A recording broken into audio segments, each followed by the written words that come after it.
السلام علیکم ورحمۃ اللہ وبرکاتہ۔ نحمده ونصلی علی رسولہ الکریم، اما بعد فاعوذ باللہ من الشیطان الرجیم، بسم اللہ الرحمن الرحیم۔ رب اشرح لی صدری ویسر لی امری واحلل عقدۃ من لسانی یفقهوا قولی رب زدنی علما اللہم فقہنا فی الدین اللہم انا نسألک حبک وحب من یحبک والعمل الذی یبلغنا حبک اللہم البسنا لباس التقوی والزمنا کلمۃ التقوی واجعلنا من اولی النہی وامتنا حین ترضی وادخلنا جنۃ المأوی واجعلنا ممن بر واتقى وصدق بالحسنى ونهى النفس عن الهوى وجعلنا ممن تيسره لليسرى وتجنبه العسرى وجعلنا ممن يتذكر فتنفعه الذكرى اللهم اجعل سعينا مشكورا وذنبنا مغفورا ولقنا نضرة وسرورا واقصنا سندسا وحريرا وَاجْعَلْ لَنَا أَسَّاوِرَ مِن ذَهَبٍ وَلُؤْلُؤٍ وَحَرِيرًا۔ اے اللہ ہمیں تقوی کا لباس پہنا اور ہمیں تقوی والی بات پر قائم فرما، ہمیں عقل والوں میں شامل فرما، موت دے ہم کو جب تو ہم سے راضی ہو جائے، ہمیں جنت مأوی میں داخل فرما، متقی لوگوں میں شامل فرما، نیکی کرنے والوں، بھلائی کی تصدیق کرنے والوں اور اپنے نفس کو خواہشات کی پیروی سے باز رکھنے والوں میں سے بنا، ہمیں ان میں سے بنا جن کے لیے تو آسانی مہیا فرماتا ہے اور جنہیں مشکل سے دور رکھتا ہے، ہمیں ان میں سے بنا جنہیں نصیحت کی جائے تو نصیحت انہیں فائدہ دیتی ہے۔ اے اللہ ہماری کوشش کی قدردانی فرما، ہمارے گناہ بخش دے، ہمیں تازگی اور خوشی عطا فرما، ہمیں سندس اور ریشم کا لباس پہنا اور ہمیں سونے، موتیوں اور ریشم کے کنگن پہنا دے۔ اللہم ارزقنا اخلاص، الہی آمین۔ رمضان المبارک کا مہینہ بخشش اور مغفرت کا مہینہ ہے، اس میں ہر قسم کی خیر و برکت کی انتہا ہے۔ بے شک یہ مہینہ روزے اور قیام پر اجر اور گناہوں کی مغفرت کے ساتھ اپنے اندر نیکیوں پر بے حد اجر و ثواب رکھتا ہے۔ یہی وجہ ہے کہ اسلاف کرام 6 مہینے پہلے سے ہی رمضان پانے کی اللہ سے دعائیں کرتے، جب رمضان پا لیتے تو اس میں خوب عبادت کرتے، ہر قسم کی اطاعت اور بھلائی ذوق و شوق سے کرتے اور اجر کی امید رکھتے۔ جب رمضان گزر جاتا تو بقیہ 5 مہینے رمضان میں کیے گئے اعمال صالحہ کی قبولیت کی دعائیں کرتے، گویا سلف صالحین کا پورا سال رمضان کے زیر اثر رہتا۔ آج مسلمانوں کا یہ حال ہے کہ نہ رمضان کی عظمت کا احساس ہے، نہ اس کی خیر و برکات پانے کی چاہ ہے اور نہ اپنے گناہوں کی مغفرت کا خیال آتا ہے۔ تو جس طرح اللہ کے نیک بندے مہینوں پہلے سے رمضان کی مبارک گھڑیوں کے نصیب ہونے کی دعائیں کرتے اور رمضان گزرنے کے بعد مہینوں تک اس ماہ میں کی جانے والی عبادتوں کے قبول ہونے کی دعائیں کرتے، اور ان کی دعائیں ان الفاظوں میں تھیں کہ یا اللہ رمضان تک مجھے سلامت رکھنا اور رمضان کو بھی میرے لیے سلامتی کا مہینہ بنا دے، اور اس رمضان میں جو نیکیاں کروں اس کو اپنی رحمت سے قبول فرما۔ تو ہم سب نے اللہ سے دعا کرنی ہے کہ یا اللہ رمضان میں ہمیں ہر پریشانی، رکاوٹ، بیماری اور مصروفیت سے محفوظ رکھ، کہیں کوئی پریشانی نہ آ جائے، کوئی بیماری یا مصروفیت نہ آ جائے جو ہماری عبادت میں رکاوٹ بن جائے۔ بعض دفعہ ہماری نیت ہوتی ہے، ارادہ ہوتا ہے اور تیاری بھی ہوتی ہے عبادت کرنے کی، نیکی کے کام کرنے کی، لیکن اچانک کوئی پریشانی آ جاتی ہے یا گھر میں کوئی بیمار ہو جاتا ہے۔ جو کچھ ہم نے پلان کیا ہوتا ہے ہماری ساری پلاننگ دھری کی دھری رہ جاتی ہے۔ تو اللہ ہمیں رمضان تک سلامت رکھیں اور رمضان کو ہمارے لیے سلامتی والا بنا دے اور ہمارے اعمال صالحہ کو قبول بھی فرمائے اور ہم سے راضی ہو جائے۔ الہی آمین۔ حضرت عبداللہ بن مسعود رضی اللہ تعالیٰ عنہ اس رمضان کے مہینے کو تمام مہینوں کا سردار کہتے تھے. فرماتے تھے سید الشہور شہر رمضان، یہ رمضان کا مہینہ سارے مہینوں کا سردار ہے. شعبان کا چاند طلوع ہوتے ہی رمضان کی خوشبو آنے لگتی ہے، دل میں خوشی کے جذبات پیدا ہونے لگتے ہیں. ہم بہت خوبصورت مہینے کے قریب ہوتے جا رہے ہیں اور تقریباً 1 یا 2 دن باقی ہیں، اور ہم سب اس خوبصورت مہینے کا انتظار کر رہے ہیں اور ساتھ ساتھ اس کی تیاری بھی کر رہے ہیں. لیکن ہم میں سے کسی کے پاس اس بات کی گارنٹی نہیں کہ ہم اس مہینے کو پائیں گے. ہم میں سے جس کو بھی یہ رمضان نصیب ہو اسے چاہیے کہ پوری محبت کے ساتھ رمضان کو خوش آمدید کہے اور شکر ادا کرے کہ اللہ نے ایک بار پھر اسے رمضان کی سعادت نصیب کی. اب ہم نے غور کرنا ہے کیسے اس مہینے میں ہم خود کو نیکیوں میں آگے بڑھا سکتے ہیں، اس مہینے کی فضیلتوں اور برکتوں کا حصول کر سکتے ہیں، اور کس طرح اپنی آخرت کو بہتر بنا سکتے ہیں. انہی باتوں کو جاننے کے لیے آج ہم یہاں موجود ہیں. الحمدللہ. رمضان کے حوالے سے ہم نے اپنے لیکچرز میں احادیث بیان کی ہیں جو کہ انشاءاللہ آپ سب سے ان کو شیئر کیا جائے گا، جس میں رمضان کی فضیلت اور اہمیت کے حوالے سے بیان کیا گیا ہے. آج میں آپ سب سے جس موضوع پر بات کرنا چاہتی ہوں وہ یہ ہے کہ رمضان کا مہینہ ہمارے لیے آخرت کو بہتر بنانے میں مددگار ہے. الحمدللہ. یہ مہینہ بڑا خاص ہے. ماہ رمضان اللہ کی خاص رحمتوں اور برکتوں کا مہینہ ہے. یہ صبر کا مہینہ ہے، روزوں کا مہینہ ہے، رزق کے فراخ ہونے کا مہینہ ہے، اور جہنم سے آزادی حاصل کرنے کا اور جنت میں داخل ہونے کا مہینہ ہے. اللہ سے بہترین تعلق بنانے کا مہینہ ہے، تقوی حاصل کرنے کا، خود کو منظم کرنے کا مہینہ ہے. اس مہینے میں مسلمان روزے رکھتے ہیں، قیام کرتے ہیں، قرآن پاک کی تلاوت کرتے ہیں اور قرآن پاک سنتے بھی ہیں، ذکر و اذکار کرتے ہیں، تسبیح و تحلیل کرتے ہیں، بہت سے صدقات اور خیرات کرتے ہیں، فرائض اور نوافل کی ادائیگی کرتے ہیں. گویا ہر قسم کی عبادت کا رمضان المبارک موسم بہار ہے جس میں ہر نیکی کا اجر و ثواب 70 گنا بڑھ جاتا ہے. رمضان کی ابتدا چاند دیکھنے سے ہوتی ہے. اللہ کے رسول صلی اللہ علیہ وسلم نے ہمیں چاند دیکھنے کی دعا سکھائی ہے. تو یہ دعا کس کس کو یاد ہے؟ تو جس کو یاد ہے وہ جیسے ہی چاند کی خبر سنے یا دیکھے اسے اس دعا کو پڑھنا ہے، اور اگر کسی کو یاد نہیں تو ابھی بھی وقت ہے، وہ یاد کر سکتا ہے، یا پھر کسی کتاب کا انتظام کر لے جس میں یہ دعائیں اسے مل جائیں اور پھر اس کتاب میں سے وہ دعا پڑھ لے.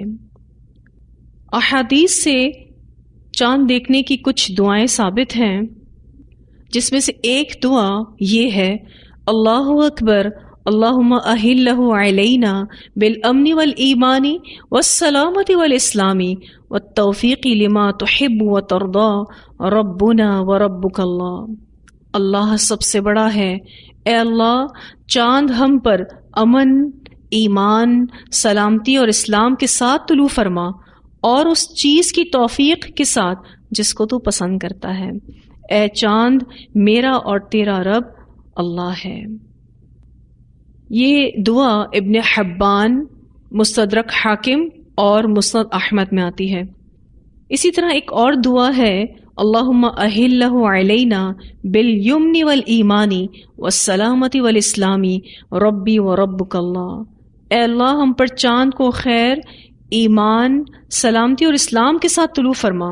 اے چاند میرا اور تیرا رب اللہ ہے.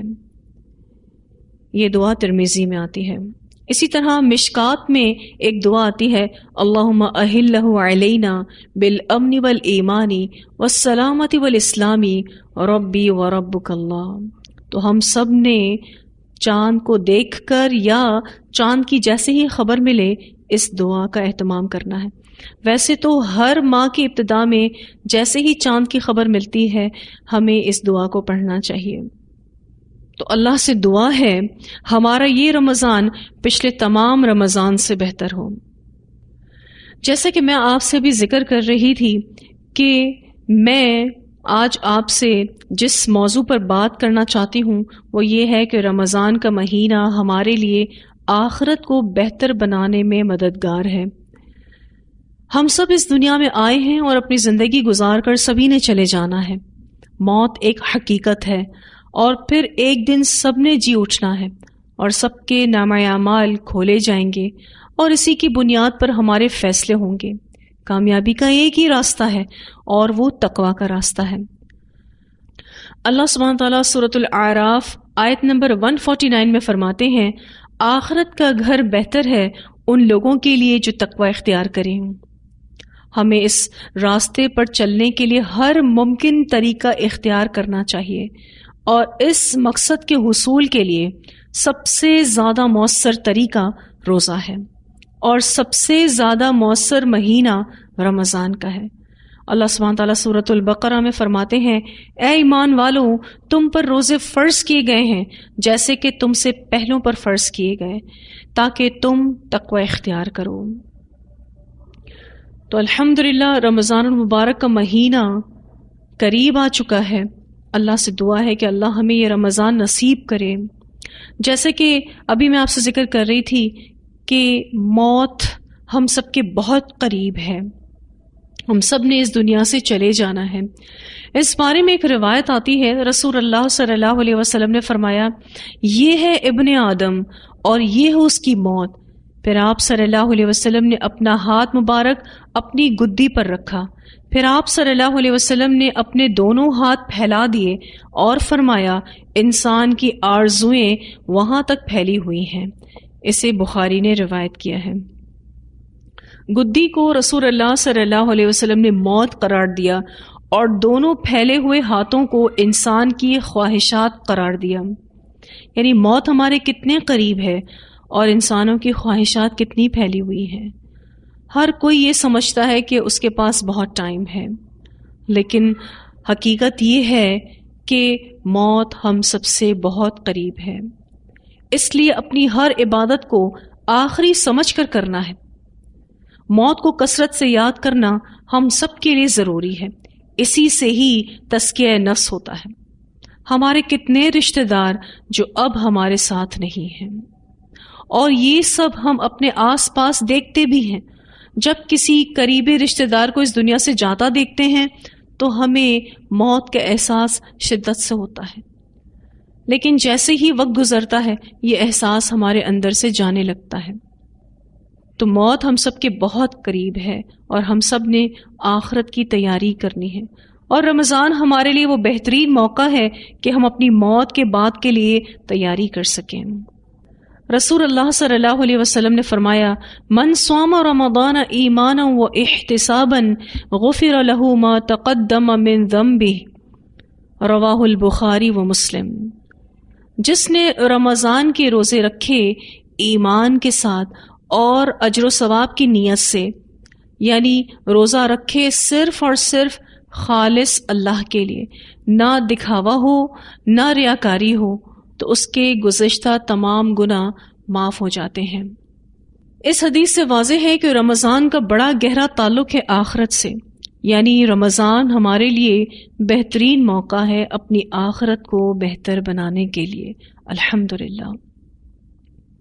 ایک اور روایت آتی ہے، آپ صلی اللہ علیہ وسلم نے فرمایا، بدبخت ہے وہ جس نے رمضان پایا اور یہ مہینہ اس سے نکل گیا اور وہ اس میں اپنی بخشش نہ کروا سکا، یعنی نیک اعمال کر کے اپنی بخشش نہ کروا سکا۔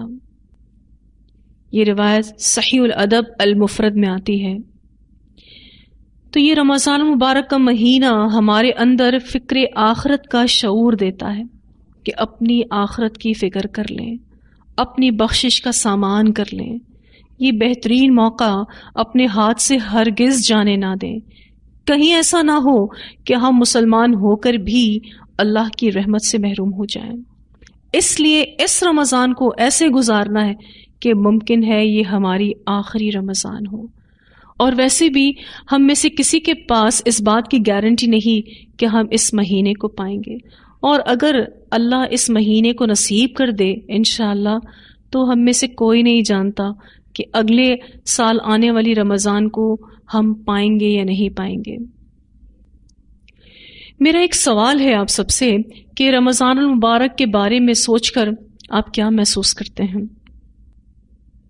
اور آپ سب کی طرف سے جو جواب آنے والا ہے اس میں یہی ہے کہ ہم سب کے اندر ایک ایکسائٹمنٹ ہے، جوش و خروش ہے، ایک خوشی ہے، ایک احساس ہے کہ رمضان المبارک آنے والا ہے۔ ہر کوئی اپنی عبادات کے حوالے سے پلاننگ کر رہا ہے، ہر کوئی اپنی نیکیوں کے حوالے سے پلاننگ کر رہا ہے، تو خوشی ہونی بھی چاہیے کیونکہ یہ نیکیوں کا موسم بہار ہے جو انشاءاللہ آنے والا ہے۔ رمضان میں ایسے کون سے خاص اعمال کی طرف توجہ کرنے کی ضرورت ہے جس سے ہماری آخرت بہتر اور آسان ہو جائے؟ اس میں سب سے پہلے ہمیں اپنی نماز پر فوکس ہونے کی ضرورت ہے۔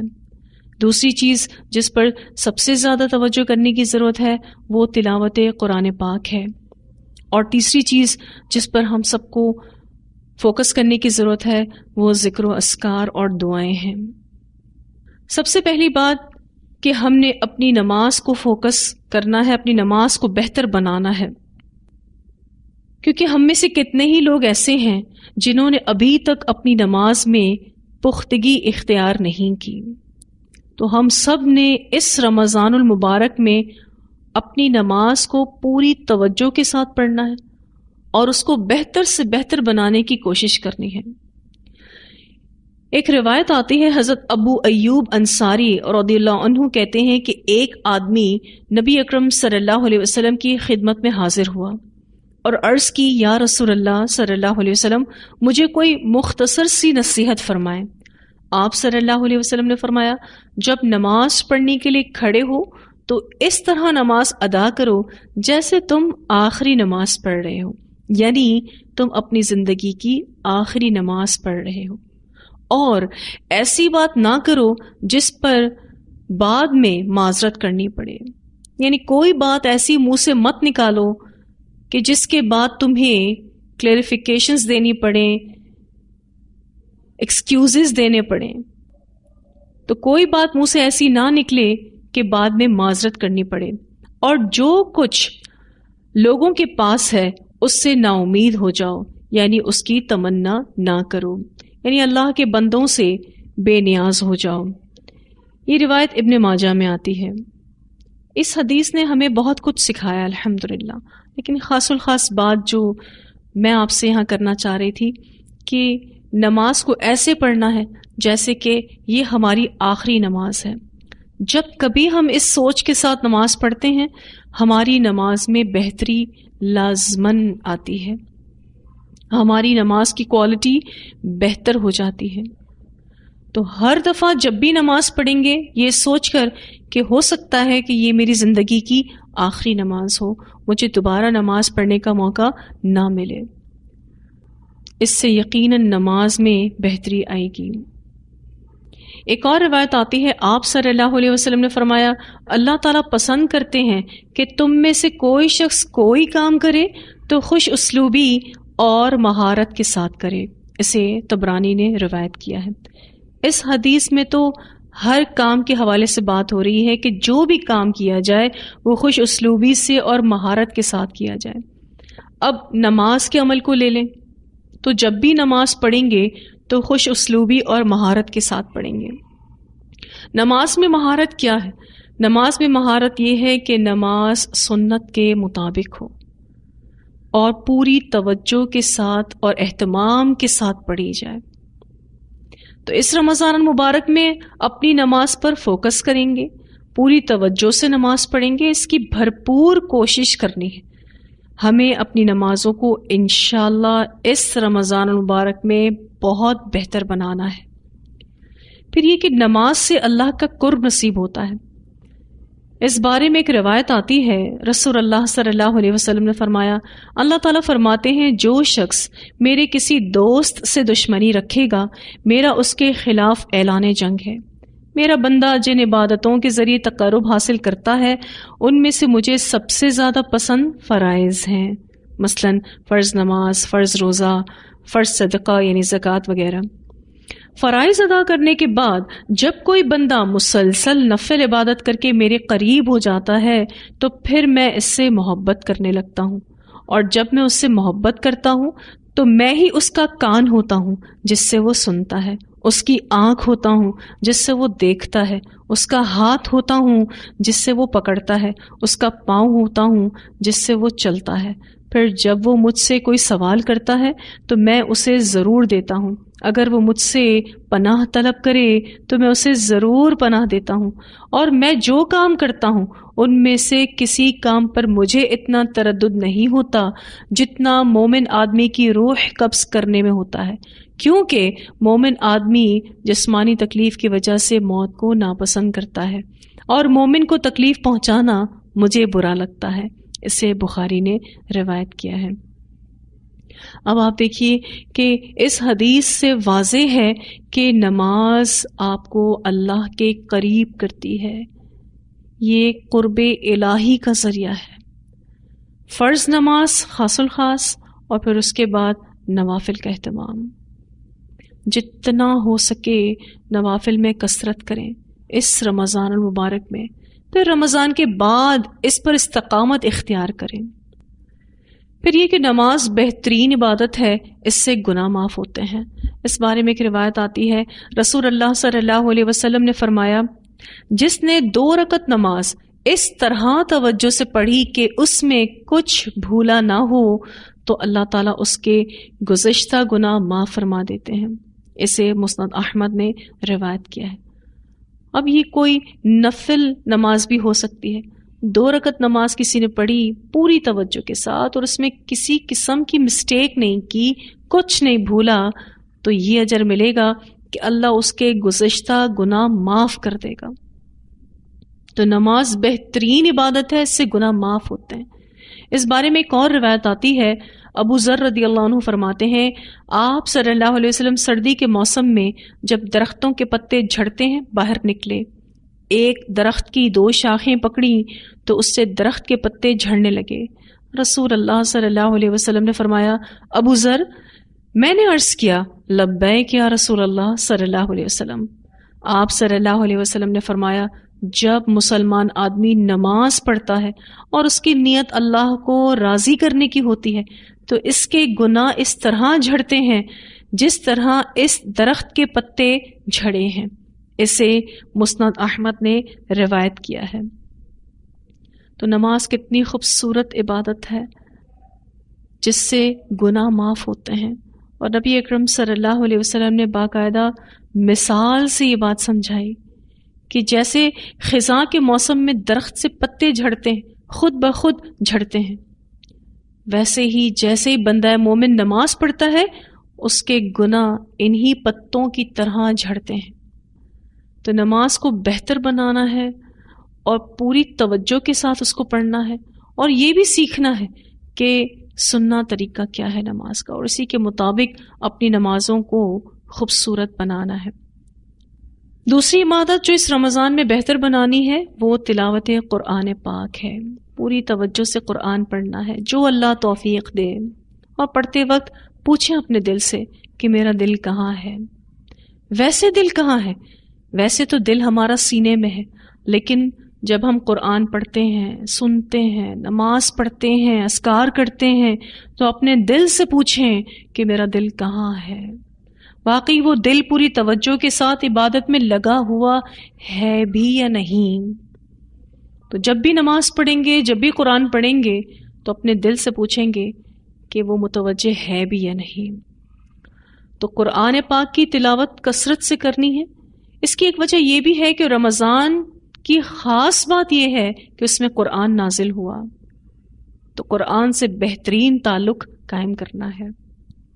سلف صالحین کے بارے میں آتا ہے کہ وہ رمضان المبارک میں تلاوت قرآن پاک کے ساتھ خاص معاملہ کیا کرتے تھے۔ وہ اس کے علاوہ کسی اور چیز میں وقت صرف نہ کرتے تھے۔ تو ہم سب نے بھی رمضان المبارک میں کثرت سے کلام پاک کی تلاوت کرنی ہے۔ پھر یہ کہ قرآن کو دیکھ کر پڑھنا افضل ہے۔ اس کی وجہ یہ ہے کہ آپ کی زبان اور آنکھ دونوں عضو اس نیک کام میں استعمال ہوتے ہیں۔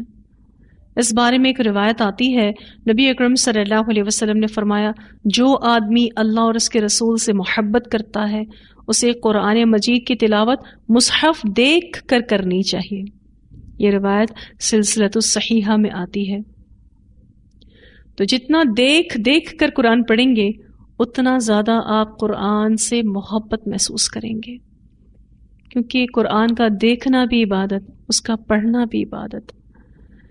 پھر یہ کہ روزے کی حالت میں قرآن پڑھنا آخرت میں اعلیٰ درجات کا سبب بنے گا۔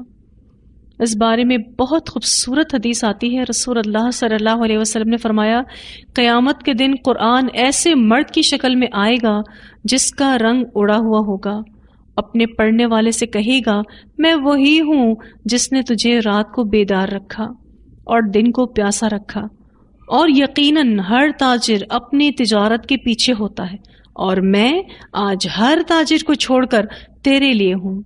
پھر اسے دائیں ہاتھ میں بادشاہت اور بائیں ہاتھ میں ہمیشگی دے دی جائے گی، اس کے سر پر وقار کا تاج رکھا جائے گا، اس کے والدین کو 2 عمدہ پوشاکیں پہنائی جائیں گی، وہ اتنی قیمتی ہوں گی کہ دنیا و ما فیہا اس کی قیمت کا مقابلہ نہیں کر سکتی۔ وہ کہیں گے، یعنی والدین کہیں گے، اے ہمارے رب، یہ ہمارے لیے کہاں سے، یعنی یہ 2 پوشاکیں جو ہمیں پہنائی جا رہی ہیں، اتنی قیمتی پوشاکیں، یہ ہمیں کیوں دی جا رہی ہیں؟ کہا جائے گا کہ اپنی اولاد کو قرآن سکھانے کی وجہ سے۔ پھر صاحب قرآن کو کہا جائے گا، پڑھتا جا اور جنت کے درجے چڑھتا جا، اور اس طرح ٹھہر ٹھہر کر پڑھ جس طرح تو دنیا میں ٹھہر ٹھہر کر پڑھتا تھا، پس تیرا مقام وہ ہوگا جہاں تیری آخری آیت ختم ہوگی۔ یہ روایت سلسلۃ الصحیحہ میں آتی ہے۔ کتنا خوبصورت اجر ہے روزے کی حالت میں قرآن پڑھنا۔ ایک تو روزے کی حالت یعنی عبادت کی حالت، پھر قرآن کا پڑھنا عبادت، عبادت پر عبادت، الحمدللہ۔ اس وجہ سے آپ دیکھیے کہ صرف صاحب قرآن کو اجر نہیں دیا جائے گا، ان والدین کو بھی اجر دیا جائے گا جنہوں نے اپنی اولاد کو قرآن سکھانے کی کوششیں کی۔ تو قرآن کے ساتھ بہترین تعلق بنانا ہے اس رمضان المبارک میں۔ پھر تیسری عبادت اس رمضان میں کثرت سے اللہ کا ذکر کرنا ہے۔ سورہ عنکبوت میں اللہ رب العزت فرماتے ہیں، وَلَذِكْرُ اللَّهِ أَكْبَرُ، اور اللہ کا ذکر بڑی چیز ہے۔ تو دعا اور اذکار میں خوب محنت کرنا ہے، خوب ساری دعائیں اللہ سے مانگنی ہیں۔ اللہ نے ہمیں قرآنی اور مسنون دونوں طرح کی دعائیں بتائی ہیں، دونوں کا اہتمام کریں، قرآنی دعائیں بھی پڑھیں اور مسنون دعائیں بھی پڑھیں، اور روزانہ کی بیسس پر ان دعاؤں کو اگر مانگ لیا جائے تو آپ بہت کچھ اللہ تعالیٰ سے مانگ لیتے ہیں، اتنا کچھ کہ اپنی زبان میں اپنے الفاظ میں مانگنا بھی چاہیں تو نہیں مانگ سکتے۔ آپ اس طرح کے بہترین الفاظ کا چناؤ نہیں کر سکتے جو اللہ تعالیٰ نے ہمیں سکھائے ہیں۔ پھر یہ کہ جب ہم اللہ کی سکھائی ہوئی دعائیں پڑھتے ہیں تو ان دعاؤں کی قبولیت میں کوئی شک نہیں، کیونکہ وہ اللہ نے ہمیں سکھائی ہیں۔ تو خوب ساری دعائیں کرنی ہیں، اور اذکار جو رسول اللہ صلی اللہ علیہ وسلم کی احادیث سے ثابت ہیں وہ کرنے ہیں۔ ان سب کا ذکر تو ممکن نہیں کیونکہ بہت سارے اذکار ہیں۔ ایک روایت آتی ہے، آپ صلی اللہ علیہ وسلم نے فرمایا، قیامت کے روز اللہ تعالیٰ کی بہت زیادہ تعریف کرنے والے سب سے افضل لوگ ہوں گے۔ یہ روایت سلسلۃ الصحیحہ میں آتی ہے۔ تو خوب ساری تعریف کریں۔ اللہ کی تعریف بہت سارے الفاظوں میں ہمیں سکھائی گئی ہے، جیسا کہ سبحان اللہ، اللہ اکبر، الحمد للہ، اللہ اکبر کبیرہ، والحمد للہ کثیرہ، وسبحان اللہ بکرۃ واصیلا۔ پھر سبحان اللہ وبحمدہ، سبحان اللہ العظیم، سبحان اللہ وبحمدہ عدد خلقہ ورضا نفسہ وزنۃ عرشہ ومداد کلماتہ. تو اللہ کی تعریف ان اذکار کے ساتھ ہم کر سکتے ہیں اور بہترین لوگوں میں شامل ہو سکتے ہیں. پھر اسی طرح سے ایک اور روایت آتی ہے، آپ صلی اللہ علیہ وسلم نے فرمایا لا الہ الا اللہ سب سے فضیلت والا ذکر ہے اور الحمدللہ سب سے افضل کلمہ شکر ہے. یہ روایت سلسلۃ الصحیحہ میں آتی ہے. لا الہ الا اللہ توحید کا کلمہ ہے اور اللہ تعالیٰ کو سب سے زیادہ پسند توحید ہے، اور یہ کلمہ تمام شرک کی نفی کرتا ہے. اسی لیے اللہ سبحانہ تعالیٰ کو بہت ہی پسند ہے اور اللہ تعالیٰ نے اس کلمے کو سب سے فضیلت والا ذکر فرمایا ہے. اور پھر اسی طرح سے الحمدللہ سب سے افضل کلمہ شکر ہے. آپ جب دل سے الحمدللہ کہتے ہیں تو میزان بھر جاتا ہے.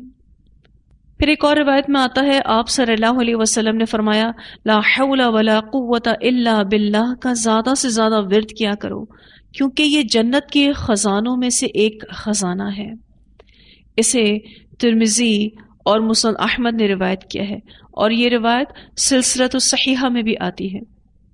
اب یہ کتنا آسان ذکر ہے، لا حول ولا قوت الا باللہ، اور اگر ہم اسے ایک بار پڑھتے ہیں تو ہم ایک خزانہ جنت کا اپنے نامہ اعمال میں لکھوا لیتے ہیں، اور اگر کئی بار پڑھتے ہیں تو کئی خزانے ہم اپنے نامہ اعمال میں لکھوا لیتے ہیں.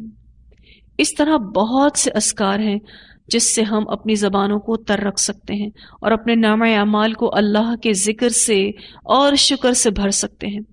پھر یہ کہ بہت زیادہ استغفار کرنے کی بھی ضرورت ہے، اور خاص الخاص رمضان المبارک میں اور رمضان المبارک میں بھی سحری کے ٹائم پر بہت زیادہ استغفار کرنے کی ضرورت ہے.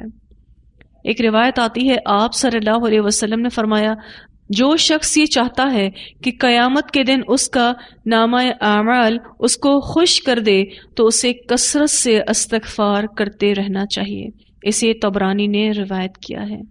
تو بہت زیادہ استغفار بھی اس رمضان المبارک میں کرنا ہے، اور رمضان کے بعد بھی ہمیں اس کا اہتمام کرنا ہے.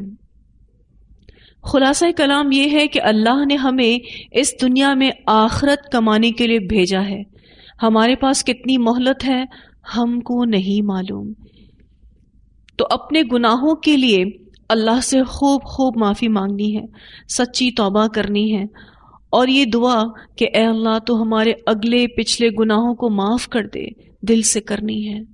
گناہ معاف کرنے کا اختیار صرف اور صرف اللہ کے پاس ہے. یہ بہترین مہینہ رمضان آ رہا ہے، اس میں رو رو کر اللہ سے دعا کرنی ہے. اللہ ہمیں ان لوگوں میں شامل کرے جن کو اللہ اس رمضان میں معاف کریں گے اور جہنم سے خلاصی دے دیں گے اور جنت میں داخل کریں گے. اللہ ہمیں، ہمارے گھر والوں کو اور کل مومن مسلمانوں کو اپنے خاص رحم و کرم سے معاف فرمائے. اللہ سے دعا ہے کہ اللہ ہمیں رمضان تک سلامت رکھے اور رمضان کو بھی ہمارے لیے سلامتی کا مہینہ بنا دے، اور اس رمضان میں ہم جتنی بھی نیکیاں کریں اس کو اپنی رحمت سے قبول فرمائے. پھر یہ کہ نیک اعمال کرتے رہنا ہے اس رمضان میں بھی اور رمضان کے بعد بھی. انشاءاللہ ہم سب نے لمحوں کی قدر کرنی ہے. یہ رمضان المبارک کا مہینہ ہمیں لمحوں کی قدر کرنا سکھاتا ہے. پھر اللہ اور اس کے رسول صلی اللہ علیہ وسلم کی بھرپور اطاعت کرنی ہے. جب ہماری موت آئے تو اس حال میں آئے کہ اللہ ہم سے راضی ہو. اللہ ہم سب کو بہترین عمل کرنے کی توفیق عطا فرمائے. وآخر دعوانا ان الحمد للہ رب العالمین. سبحانک اللہم وبحمدک نشہد ان لا الہ الا انت نستغفرک ونتوب الیک.